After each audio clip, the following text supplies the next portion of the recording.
कल बीते 20 तारीख को हमने अपने लोकसभा के चुनाव का एक तरह से एक चरण का पूरे देश का सबसे पहला हमारा अपना नॉमिनेशन फॉर्म सीधी में जमा करवाया। बाद में रानी अवंतीबाई की बलिदान दिवस था, तो स्वाभाविक रूप से हम सबको अत्यंत आदर श्रद्धा के साथ विभिन्न कार्यक्रमों में देर रात तक शामिल हुआ। मुझे इस बात का संतोष है कि हमारा ये पूरा वीरों का क्षेत्र, खास करके गोंडवाना के काल से लगाकर उसके पूर्ववर्ती काल में जिसने सदैव आज़ादी की अलग जगाई, और अभी वर्तमान में यशस्वी प्रधानमंत्री श्रीमान नरेंद्र मोदी जी के नेतृत्व में हमने अपनी नई शिक्षा नीति 2020 का भी जो प्रदेश में देश में सबसे पहले लागू किया, उसका परिणाम है कि हमारे सारे महापुरुषों को हमने पाठ्यक्रम में स्थान दिया। रानी अवंतीबाई के नाम पर भी सागर में विश्वविद्यालय खोला हमने। पहली कैबिनेट जबलपुर से मेरा अत्यंत आत्मीय लगाव है, कॉलेज जीवन से एक विशेष स्नेह जैसे किसी नगर से बजाता है। मैं इस बात को महसूस करता हूँ कि इसीलिए हमने अपनी पहली कैबिनेट भी हमारे मित्रों के साथ, माननीय राकेश जी, माननीय अशोक रोहानी जी और सारे मित्रों के साथ हमने जब पहली कैबिनेट की थी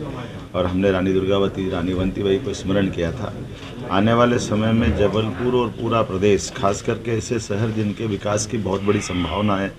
इनके विकास का हम अच्छे से रोड मैप बना रहे हैं। हमारी कैबिनेट में भी हमने निर्णय किए हैं। उज्जैन में जो समिट की थी उस दरमियान भी इस क्षेत्र में भी हमने अपने कारखानों का लोकार्पण किया, भूमि पूजन किया, और ये क्षेत्रीय लगातार निवेश को लेकर के आने वाले समय में जिस प्रकार से एग्रीकल्चर ग्रोथ रेट बढ़ी है,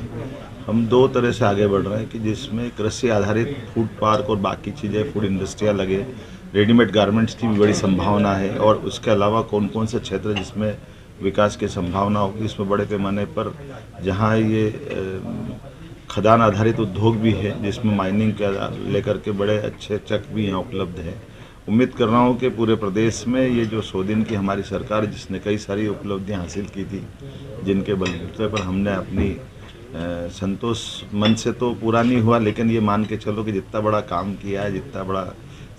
समय मिला था, समय बहुत अल्प होता है एक सरकार के लिए 90 दिन का। ऐसे में सरकार का गठन, मंत्रिमंडल का गठन, तमाम प्रकार की बदलाव के बावजूद भी हमें संतोष है। यशस्वी प्रधानमंत्री ने जो हम सबको मार्गदर्शन दिया, हम उनके नेतृत्व में इस चुनाव की तरफ बढ़ गए हैं, और जिस प्रकार से जनता का रिस्पांस मिल रहा है वो काबिले तारीफ है। निश्चित रूप से हमारे इस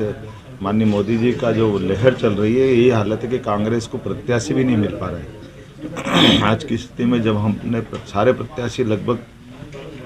10 दिन पहले डिक्लेयर कर चुके कांग्रेस को, आज सारे बड़े बड़े महानगर से उनकी सीटों पे कोई प्रत्याशी नहीं मिल रहे।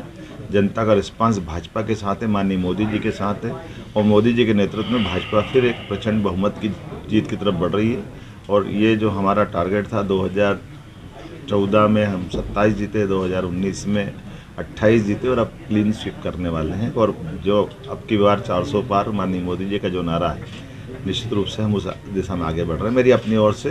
प्रदेश की जनता को ये आश्वस्त करना चाहूँगा कि माननीय मोदी जी के नेतृत्व में डबल इंजन की सरकार द्रुत गति से आगे बढ़ेगी और विकास के किसी मामले में कोई कोर कसर बाकी नहीं रहेगी। बहुत धन्यवाद।